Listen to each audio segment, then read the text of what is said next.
Hi, this is Yolanda Van Veen, and in this segment we're going to talk about how to grow green onions. Now I love green onions with my salad and all types of foods, but they're really easy to grow. So the materials that you will need are either green onion seeds or green onion plants that you buy right from the grocery store.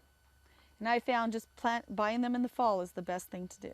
First step, you can put these right into a cup of water and they'll grow roots, or you can put them right into a vegetable bed outside. The trick is to cover them about 3 inches deep so the roots are really covered. Okay, you can keep them in a clump or you can separate them out. I kind of keep them a little bit crowded because I found that a garlic or a lily and they'll multiply quicker if you keep them together. So I just leave them be and they're going to die back in the fall into the winter. Then I'm going to trim back the brown leaves and I'm going to leave those green onions in the ground. They're going to come back next spring and they're going to multiply galore. And I have my own green onions in my garden all next year.